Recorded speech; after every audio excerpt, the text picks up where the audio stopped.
He had convinced me the night before he passed away to run for governor. 2 years after his death, 24 years after they first met each other, Hillary Clinton came to my rescue, not because of me, but because of her friendship and loyalty to Tom. Now here's why I'm telling you this, folks. That's the Hillary Clinton I know. The Hillary Clinton who is loyal to those that she cares about. And I will tell you, she cares about every single person in this room tonight. She cares about your future and your children's future and your grandchildren's future. She will work hard for you. She will remain loyal to you.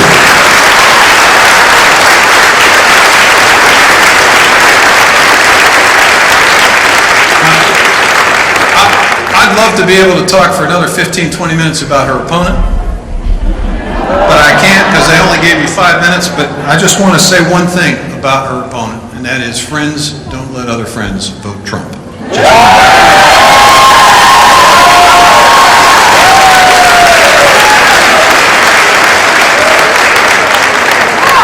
So in the remaining time I have to introduce our special guest tonight. That is not an easy thing to do. What do you say about this guy, Bill Clinton? Well, you could say he was a job creator, 23 million jobs. Right, Patty Judge? You're all going to support Patty Judge for the Senate, right? We're all going to get...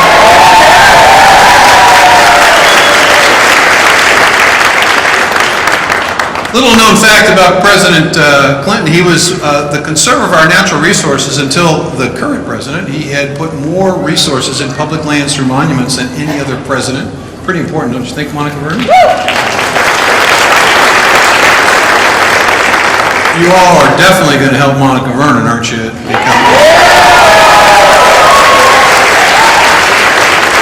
You know, neither Patty's opponent nor Monica's opponent have said one word about Mr. Trump and his activities over this last weekend, and they are in the minority in terms of Republican leaders. You can look at every state in this, or that surrounds Iowa. Republican leaders are disavowing Mr. Trump, except for their opponents. And it's high time we make those folks pay up.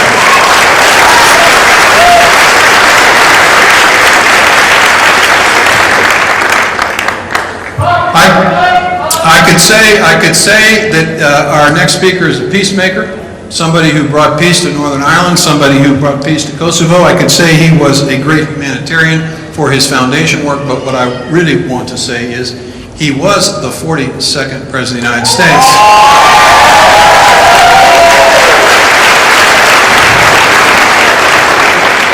But he's going to be the spouse of the 45th President. Bill Clinton.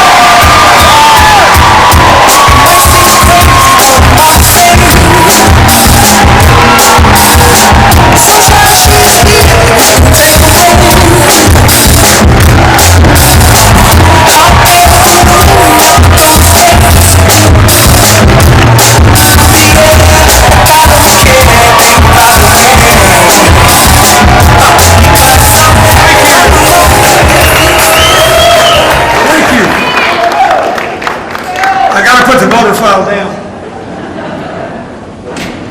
First of all, it's great to be in Waterloo.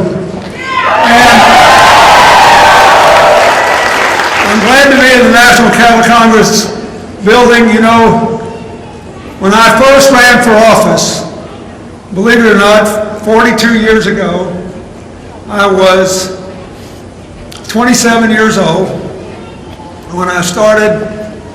And I lived in one of the most rural congressional districts in America, and you could not campaign unless you went to every sale barn in the district. I have been to more cattle sales than anybody who ever ran for national office. And I'm glad to be here. I want to say a few things in the beginning. First, I want to acknowledge some people who are here. Your mayor, Mayor Hart, thank you so much for your leadership.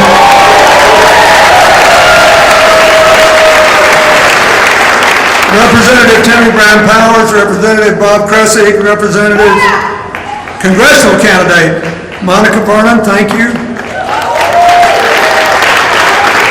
My longtime friend, your former Lieutenant Governor, our candidate for the Senate, Patty Judge, thank you for being here and for your service. Thanks to the Blackhawk County Chair, Pat South, thank you for being here and for your work.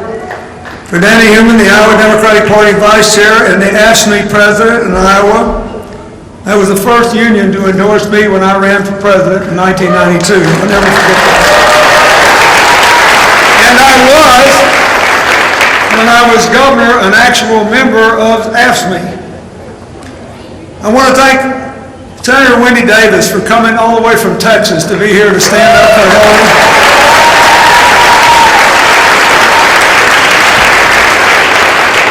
And my longtime friend, former Congressman Dave Nagel and his wife Debbie, thanks for being here, Dave.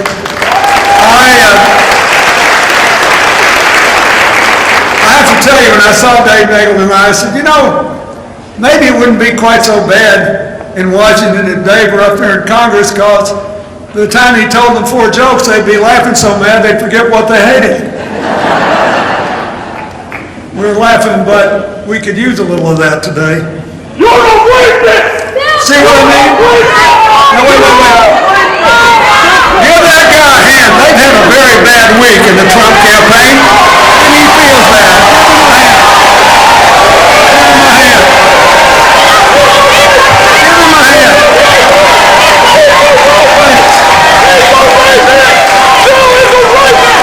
The problem is,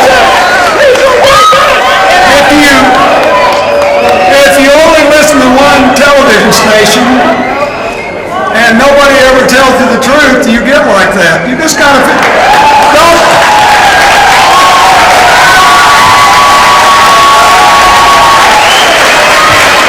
But I'm going to ask you something. I was going to do this at the end. I'm going to ask you something at the beginning.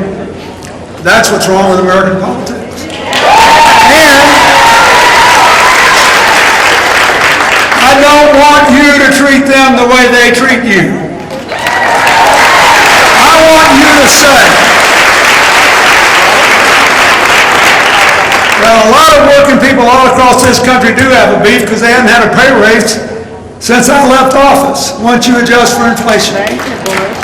But there they go again. They're my people. I grew up in this among the white, non-college educated, working class people. I was raised by a stepfather who didn't quite finish high school.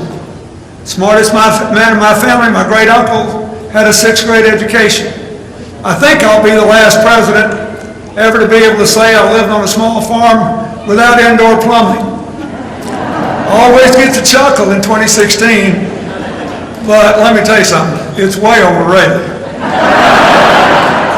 It's overrated in the winter for obvious reasons.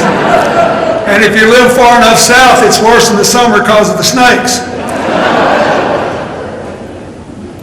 But they're part of our America too. And we need them. We need them thinking and working and looking forward to the future and not being gripped by road rage every day when they wake up in the morning and think all their tomorrows are going to be like yesterday. So they fall for some guy who's great at rubbing salt in their wounds. Hillary's great at fixing their wounds, standing them up, and saying, let's go into the future together.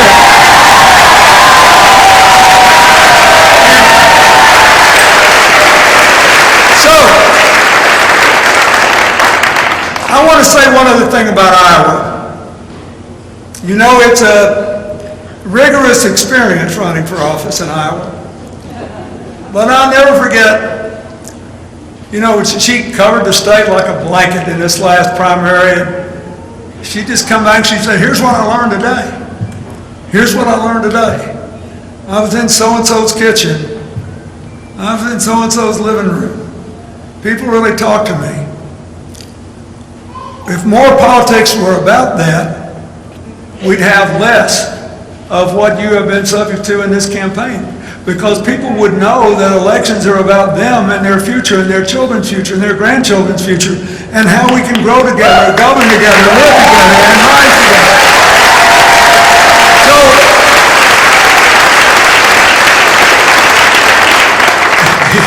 here's what I want to say. I have heard now from a year and a half how terrible America is. How we're just going to hell in a handbasket. How we're being overrun by people from somewhere else. And it's us against them. And so here we are in Waterloo.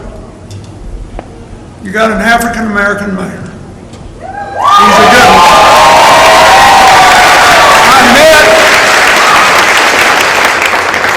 I met in the line people associated with every religion from at least 5 different European countries, I could tell by their last names, and at least 2 Muslims. That's America. And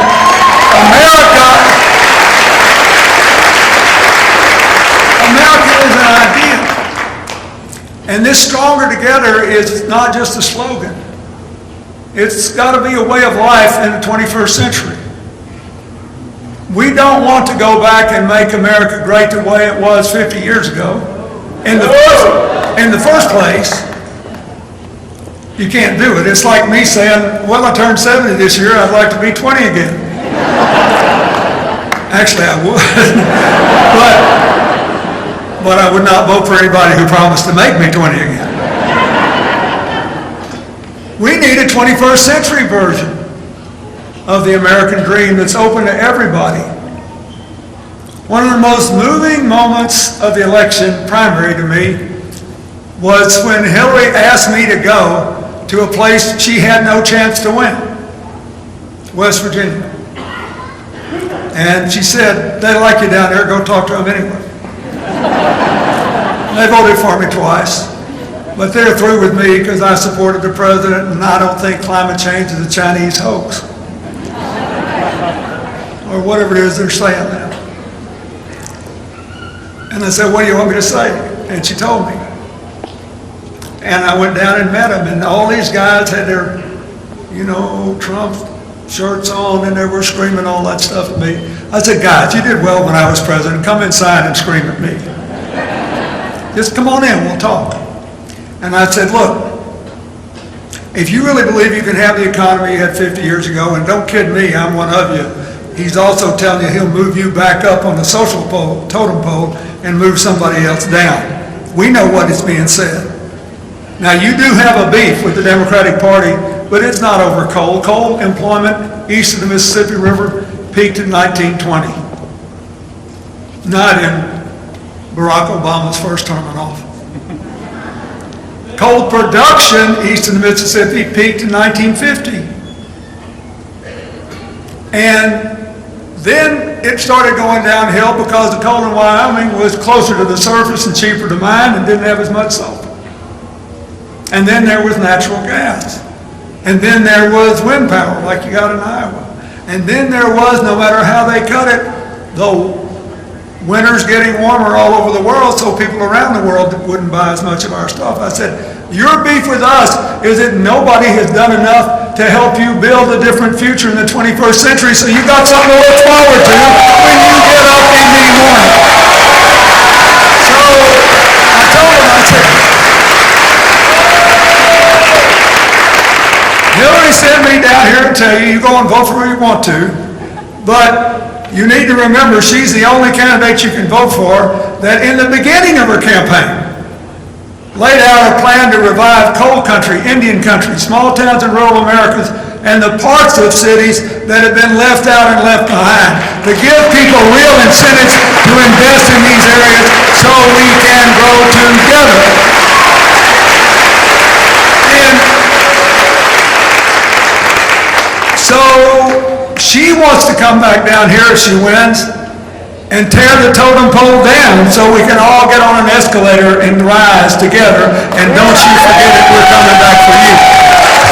And that's what I want you to say. You know, if you just keep pouring poison down people's throat, pretty soon they'll give it back to you. Don't contribute to the problem, contribute to the solution. This is an election in which one side has dedicated itself irrevocably to basically being devoted to dividing this country, to distracting the voters, and to demonizing all their opponents. Republican or Democrat, right? Hillary and I got on the news the last 2 or 3 days because he was so busy telling you how terrible the Republican Speaker of the House is.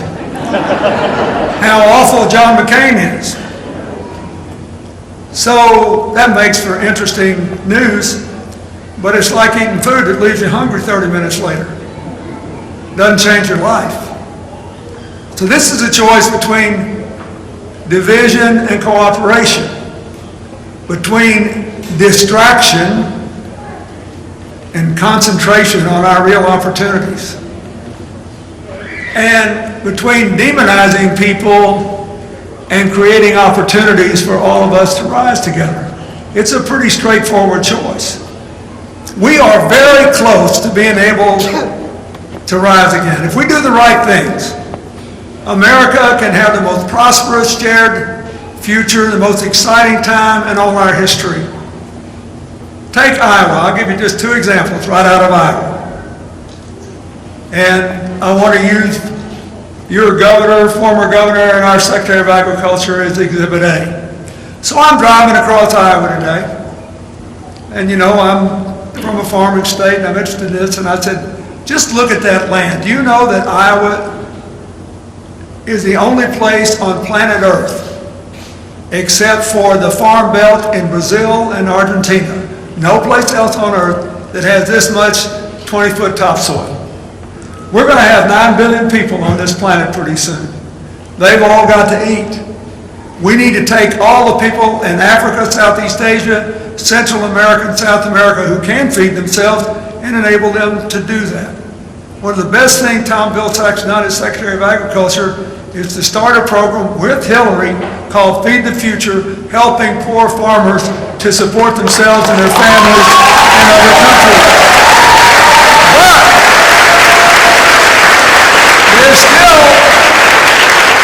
There's still places like Saudi Arabia and much of the Middle East and China, because so much of the land's been polluted, they've got plenty of money and can't feed themselves. There's going to be an enormous market if you handle agriculture in an environmentally and healthily responsible way. And nobody can take that away from us. And then I saw all those windmills, and I thought to myself, Iowa has the highest baseload capacity of electricity and wind in the country.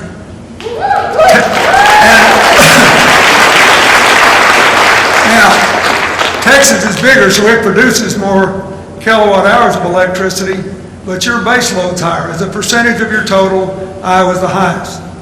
So, notwithstanding all this terrible talk about what a conspiracy clean energy is, we rank first or second in the world in the ability to generate electricity from the sun and the wind. But you are taking the largest advantage of it. So just guess which state in America has the lowest electricity cost per kilowatt hour. Iowa. You rank number one at 5.8 cents a kilowatt hour.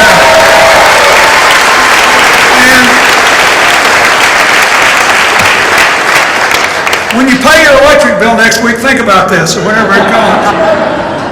Because if you live in New York, the base load kilowatt hour cost is more than 13 cents. In other words, about 2.5 times, or well, more than twice as much anyway. So I want you to think about these things. Those are future-oriented things. Hillary has outlined a plan to help us grow together. And the future plan is, let's invest money while interest rates are so low in a modern infrastructure program that will be, yes, roads, bridges, ports, airports, and seaports, but much more. Infrastructure is more. Infrastructure recognizes that Flint, Michigan is nowhere near the only place in this country where children have elevated lead levels in their blood because the water pipes are old and rusty, and they're drinking water they got no business drinking. If you tore up all those pipes and you put clean ones down, every single job would be an American job, and we could give all our children a healthy future. And that is infrastructure. Infrastructure is recognizing that on the next school day, like every school day, there'll be between 3 and 5 million children who get a homework assignment that requires them, or at least would be 1,000 times easier if they could just get on the internet. And 3 to 5 million kids going to school in your country every day cannot do that because they don't have access to affordable broadband. If every child in America and every county in America had access to affordable broadband, it would not only open a world of new economic activity to adults, it would give all our kids a more equal footing to learn what they need to know to prosper in tomorrow's world. And it creates a bunch of jobs. Last example. The poorest Americans, believe it or not, still are Native Americans who live on tribal lands who don't have casinos, or don't want them, or don't believe in them, or are just too rural.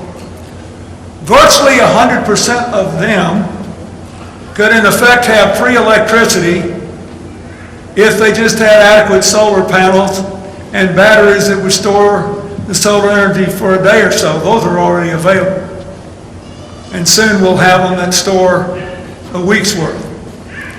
Almost all of them west of the Mississippi have wind capacity comparable to Iowa. They could sell it all to places like California that are required to produce 30% of their electricity from clean energy. But they don't have the transmission. Consider this, Wyoming has a billionaire who understood this, built a massive wind farm, paid for the transmission lines himself, and is selling to California and still making a lot of money. Just below that wind farm, there are vast Native American lands where they could have been building these windmills. But they can't finance it, and they can't get it to the people who can buy it. So, by and large in America, the wind blows hardest and the sun shines brightest where the people aren't. And that means we need a whole new modern electrical grid that is built in a responsible way for the environment and is efficient in taking power from where it's generated to where it's needed. That would create a ton of American jobs and prepare us for the future and give other people the kind of electric rates you have right now. Now, next thing we need to do is recognize that 2/3 of our new jobs come from small business. And we were never out of the top 5 countries in the world in new business formation when I was president. Hillary was the first person and is now the only person to actually say, if you vote for me, I'll be the small business president in the following ways. We'll put $25 billion over the next few years into more SBA loans, and we'll fully include people without regard to race or gender in small business formation, and we'll change the bank rules, not at the top like the other side did. They want to go back to the past and repeal the Dodd-Frank law. That's one of the best bills President Obama signed. It stops Wall Street from wrecking Main Street. But it also has had a chilling effect on small business loans, indirectly. What Hillary wants to do is to make it clear that banks are still supposed to follow the Community Investment Act and loan money every place they have an ATM machine to people who are trying to start and keep small business alive. It will create an enormous number of jobs. And finally, something that Tom Vilsack has modeled for us, she has called for a special investment fund for all the, not just coal country, all areas that have been left out and left behind, that have had for a long time no new growth, no new business, to do 2 things. One, set aside a fixed percentage of all the money the federal government has for development to put into those areas. Whether most of them are small towns in rural America, but there are still some urban sectors that haven't been touched. And 2, to give businesses a whopping tax cut if they invest in those areas.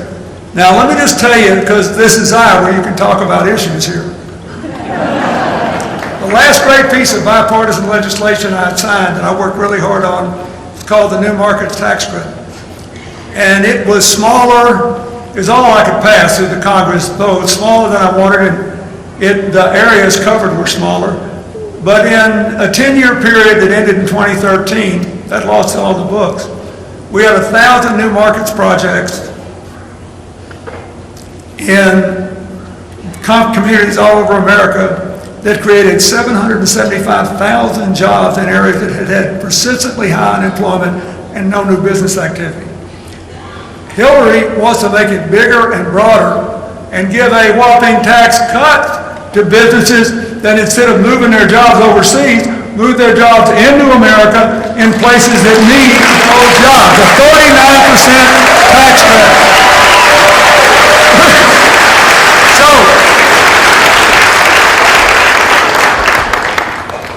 And guess who pioneered that?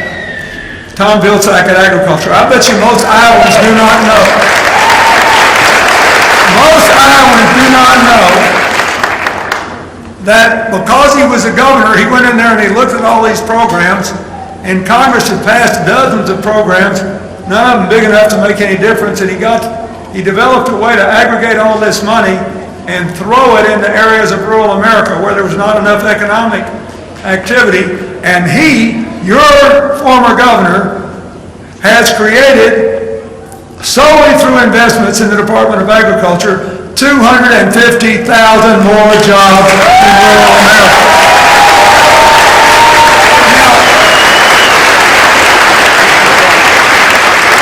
Now, folks, I spent half my lifetime working on this.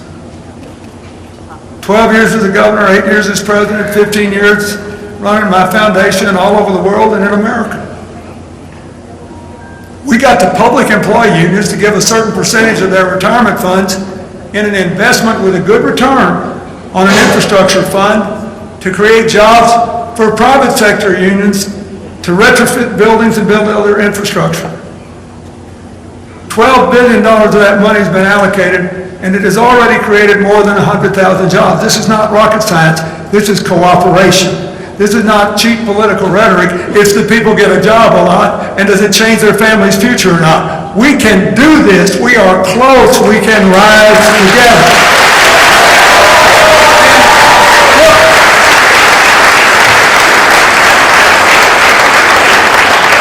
I believe within a decade, people will give President Obama much higher economic grades than they do now. They've forgotten.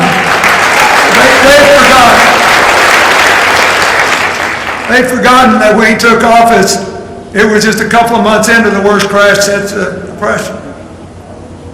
And we averted depression, saved the automobile industry. We have now had, for the first time, even when I was president, we didn't have this, 79 straight months of job growth.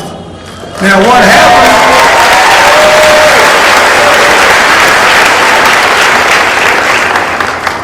What happened is that crash had a long tail, and it took a long time for the wages to catch up. And there's another problem in America, but she's the only person who's got an answer to it. Wall Street can't wreck Main Street again, but the mentality has already wrecked the procedures of a lot of big corporations in America because they run only for the benefit of their shareholders instead of their employees, their communities, and their customers, and their shareholders. That's the way it used to be. Companies that still work for their employees, their customers, their communities, and their shareholders actually make more money and last longer and do better over any 5 to 7 year term. But we are being worked over in America by these so-called activist shareholders, they used to be called raiders, who say, you got to do this my way, and the president of the company should be compensated based on one thing only. How much did the stock go up in a year and a day? Because you got to hold the stock for a year and a day to get the lower capital gains tax rate. So what Hillary says is, I got a different idea. Let's lower business taxes on people who invest in American areas left out and left behind. Let's lower business taxes on companies that share their profits fairly with their employees and retrain them and offer them apprenticeships. And let's raise them on companies that listen to these corporate raiders, take all the money for themselves, and move the jobs overseas just for a year and a day.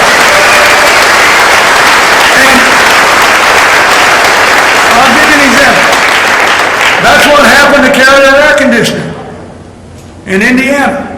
20% of the jobs in Indiana are manufacturing jobs. It's the most highest percentage in America. So they were making furnaces there, not air conditioners. But the division, listen to this, when they voted to move those 2,100 jobs to Mexico, it had nothing to do with NAFTA. It had to do with the shareholders wanting their money in a year today. Because they made $2.9 billion, that is $billion in that division last year. The profit margins were increasing. In other words, they were making more money per unit than they were before. And the union begged them to meet with them and let them change the work rules. They said, it's a $65 million a year, we can just change the work rules and fix that, save you the money. They wouldn't even meet with them. Why? They wanted to break the union and break all resistance to getting all their money out in a year and a day. Is that a better company? Will they be stronger over the long run? They will not. The only people that are going to be happy are the biggest shareholders who have to have their money in a year and a day, and the top management that gets paid based on the stock price. So Hillary says, let's don't do that anymore. If somebody does that, make them give back everything they've ever been given by the federal, state, and local governments. If somebody does that, tell them we're not going to lower your taxes. And we're going to slap a duty on those things if you try to sing them back in here. But if you will help build America, we'll lower your taxes over the long run, because we want you to build a solid, balanced economy.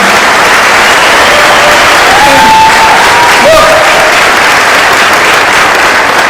that's way better than blind protectionism. The farmers and I will better think twice about that. What you want, we can compete with anybody if we get a fair deal. It's not some other country's fault that we get to do this. I've got a friend who's a Democrat and a businessman who buys failed companies all over the world and turns them around. He said, I got a company in Japan. He said, if I want to open a plant in Vietnam to sell to other people in Southeast Asia, they'll give me a plaque in Tokyo. But if I tried to close my Japanese plant that's making money and moved it to Vietnam just to make a little more money in the short run, they would run me out of the country. That's the right rule. The right rule is embrace globalization, help people other places to do their business so they'll have more money and they can buy more things from us, but don't support people who just to get their money in a year and a day will throw other people's lives away when they're making money for them. Now, let me say something else. In order to have a good economic policy, everybody's got to be able to participate. Hillary has by far the best ideas on that. First, re-dignify skills training. You do not have to have a four-year college degree to do some of the jobs that are open today for a good middle-class job. One of the things I learned in this campaign was just how unbelievable a lot of these union training programs are in place after place after place. I remember going to one, and I asked the guy, I said, how much does it cost you to set up? He said, $2 million. I said, why are you doing it? He said, because we can't keep claiming high wages for this company and good benefits unless every year we add to the benefit of the company. We have to make it more productive and more profitable. That's the only way we're entitled to our fair share. When people are doing that, we should support it. We should make, the most important thing that happened at the Democratic Convention that didn't get enough notice, in my opinion, was the agreement Hillary and Senator Bernie Sanders made to merge their two college plans and come up with one that's both more passable and better.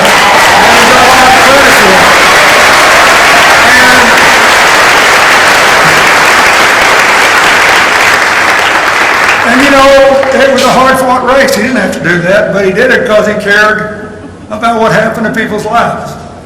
And they worked it out. And here's how it worked. Free tuition to every community college in the country. Free tuition tuition at public schools like you and I.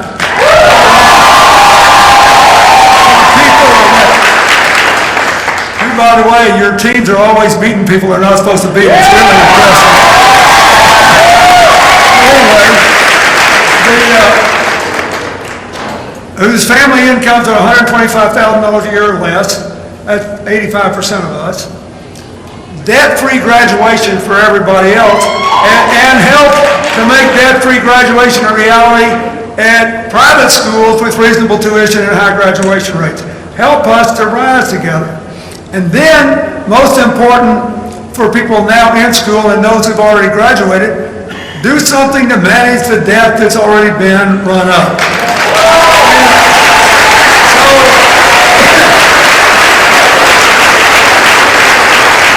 The average college debt in America is about $30,000. But a lot of people have a lot more. People that got law degrees or became architects or doctors, some doctors owe $200,000 a year or more. So here's Hillary's plan. Number one, we have to stop. We have to stop making college loans the only loans in America you cannot refinance at lower interest rates.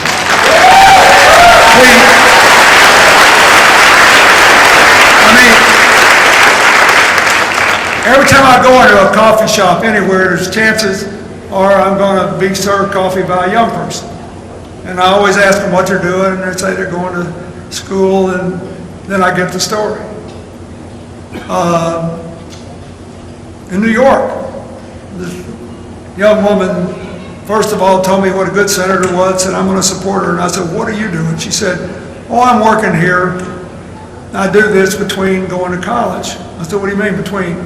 She said, well, I go to college when I can pay for it, and then I quit and come work here, and then I go back. I said, are you living at home? She said, oh yeah, I couldn't possibly live anywhere else. And she said, my mom doesn't have enough money to give me anything, but at least I got a place to sleep. And I said, have you got any student debt? She said, yes, and we talked about that. A couple of days later, I go to buy a pair of jeans from one I've been doing business with for, I don't know, 12 years. Really nice person, and I knew she had a son that just graduated from a state school. I said, how's your boy doing? She said, oh, great. He got great grades, and he's going to get a good job. Does he have any debt? I said.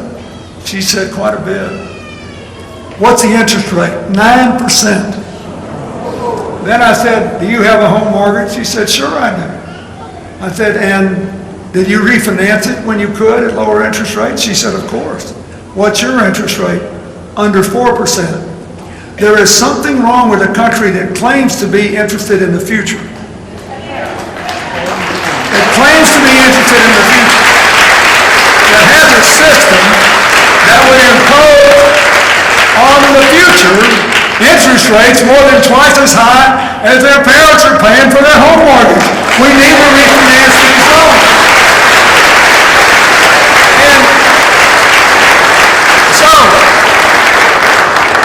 if you did that, more than 20 million people would save an average of more than $2,000 just doing that, and the people that owe more would save a lot more. Then, she said, everybody else should be able to refinance their college loan over 10 to 20 years at a fixed rate, never more than 10% of their after-tax income. And if they do public service work, they should be able to pay it off sooner by doing AmeriCorps or doing other important public service work. But think of this. Everybody in this audience who is 25 years old or younger has a 50% chance at least to live to be 100. And to live to be 100 without the threat of Alzheimer's or other dementia because of the progress of human genome research. Therefore, a college degree is worth more than a home to you and will benefit you for the rest of your life.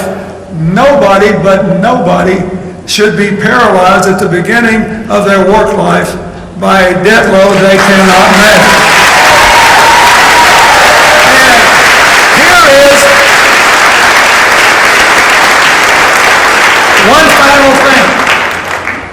Young people with college debt today have no credit rating. They couldn't get a loan to start a business to save their lives, right? If you have a fixed repayment and a good business plan, and let's say you borrow $80,000 to start an organic bakery or whatever. I mean, you name it, pick something. Then what would happen? Under her plan, if you got the loan and you opened a business, your obligation to repay your loan would be suspended for the first 3 years while you got your business up and going. This is a big deal.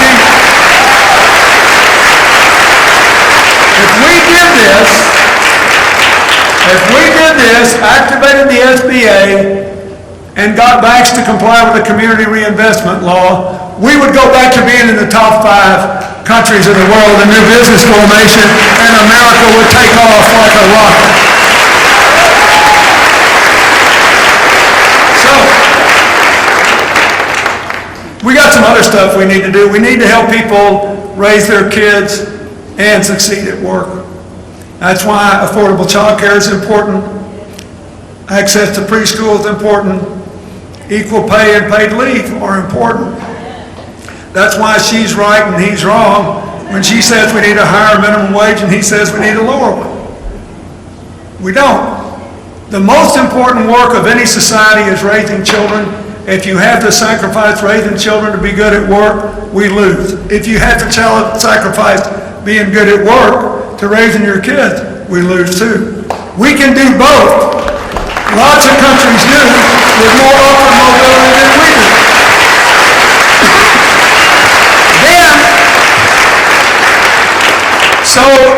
Then in order to grow together over the long run, we have to learn to live together.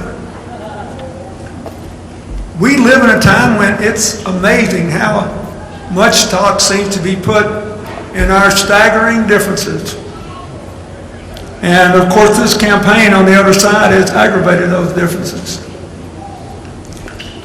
Hillary's for immigration reform because she believes that the youth and diversity of our workforce is our greatest asset in the 21st century.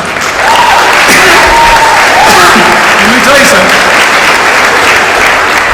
Already, in spite of all the roadblocks that have been thrown up in our way in Washington, the reason America's economy is outperforming everybody else is in no small measure because we have the youngest workforce of any big economy and because it's diverse in a world where we have to deal with people from everywhere.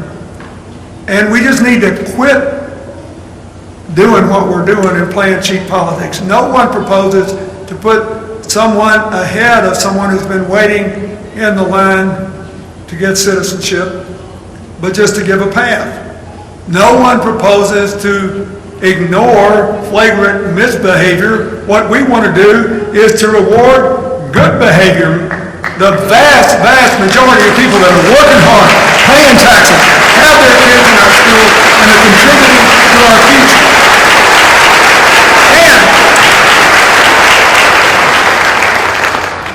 And I heard some other people mention the Supreme Court, but the Supreme Court appointment is important because it will determine whether we're a live-together country or try to crawl over each other on the totem pole. Look, I'm a white Southerner. That voting rights decision is the worst thing that I've seen in a month of Sundays. The idea, it encouraged the other party to believe that they should make it as hard for us to vote in presidential elections as we make it hard on ourselves by not voting in midterm elections.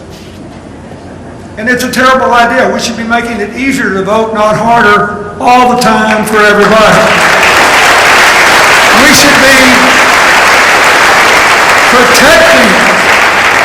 We should be protecting labor rights, women's rights, LGBT rights, rights of everybody all the time because we should live together.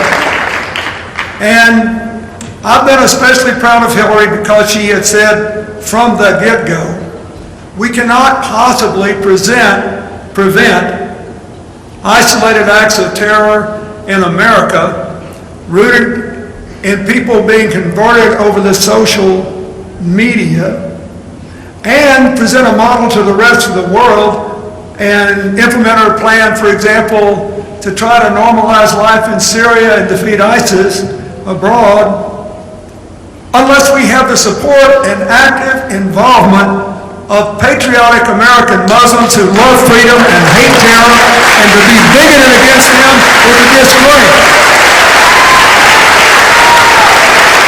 You know, I'll never forget when I was president and the Pope called me one day. The Pope. Even if you're president, that's a pretty heady deal. And I liked him. He was an interesting fellow. I like the one we got now, too, a lot. But the Pope said to me, he said, you know, I'm from Poland. We worked a long time for our freedom, and America supported it. He said, my church did not do enough to protect the Jews in World War II. He said, now the Muslims of Bosnia are being slaughtered, and it's wrong, and you have to help stop it. I need your help to stop it. That's what the Pope said. In other words, he said, so there's the #1 Catholic in the world telling me to go save the Muslims. And we did. I just went back to Srebrenica to observe the 20th anniversary of the slaughter there. The same thing happened when we went in and saved the Muslims in Kosovo. America is full of people from the Balkans today who we believe in reconciliation. Are we going to allow America to become torn apart by this? Everywhere I go now, I meet doctors. I was in Western Iowa in the primary, and I met these two doctors from Pakistan. And one of them was really nice. He said, look, I get what's going on. I know people are scared. He said, you know, when people come to see me, I don't give them a religious test. I take care of them. It doesn't matter how sick they are. I don't even ask them. He said,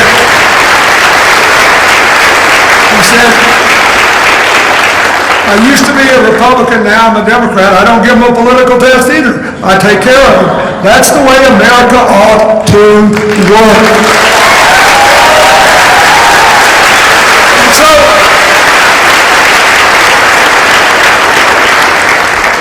I'll close with a little bit of a light moment here.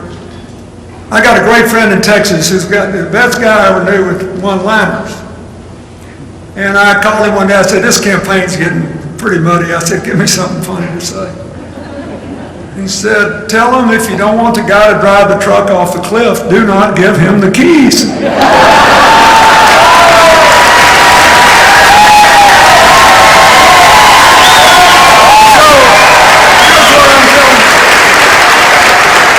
Somebody tells you they're not going to vote, tell them you're giving half a vote to the other side. Don't give them the keys, give Hillary the keys. Hillary's the best change maker I've ever known. Before she was 30 years old, she had, in law school, gone to South Carolina to see what could be done about getting African-American teenage boys out of prison with adults that was ruining their lives for them.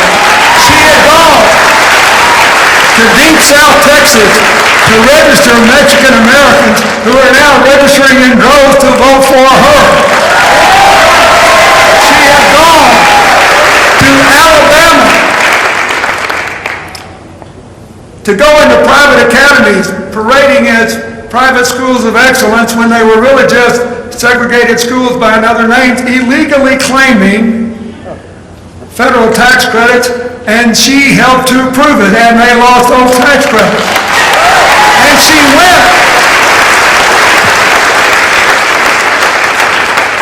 went to Massachusetts to find out how come there were so many more kids in the census than there were in the schools. And she was in a working class neighborhood, and she saw a young woman in a wheelchair sitting on her porch. And she realized that even though we had passed a law saying that people should be able to go into public schools and focus on their abilities, not their disabilities, we weren't doing it, and she helped to do that and has been a disability rights advocate ever since. She brought legal services to poor working people, and by the time she was 29, President Carter appointed her head of the Legal Services Corporation. All her life, long before she was ever elected to anything, she made good things happen. You could take her to any trouble spot in the world, drop her, come back in a month, and it would be better. Whatever it is, she always finds a way to do it. Everything she accomplished, the Children's Health Insurance Program when she was First Lady, all the work she did for small farmers and for people devastated by 9/11 in New York City as a United States Senator, the work she did to get mental health service, more treatment for brain injuries, health insurance for the Guard and Reserves, not for the regular services. When she was a member of the Armed Services Committee of the Senate, she got Republican support. And when she was Secretary of State,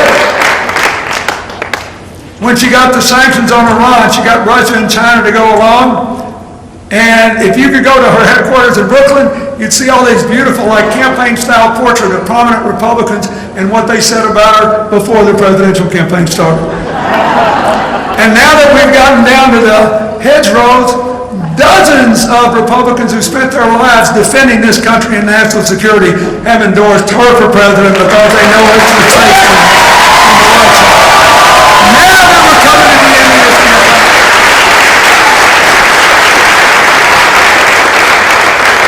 I asked my Republican friends before they condemned the Speaker and Senator John McCain, remember this. The largest newspaper in Arizona is the Arizona Republic, founded in 1890 in Phoenix. They have never endorsed a Democrat, not one time, but they endorsed Hillary this year. In Ohio, the Columbus newspaper and the Cincinnati Enquirer have not endorsed a Democrat since they endorsed Woodrow Wilson for re-election 100 years ago. They just endorsed Hillary. In Dallas, the newspaper that when I was a boy was the poster child for Republican politics, the Dallas Morning News, just endorsed a Democrat for the first time in 75 years. They endorsed him. Now, give her the keys. She won't drive the truck off the cliff. She'll drive the truck up the mountain, and we'll be all on it, and it will be wonderful. God bless you. Thank you.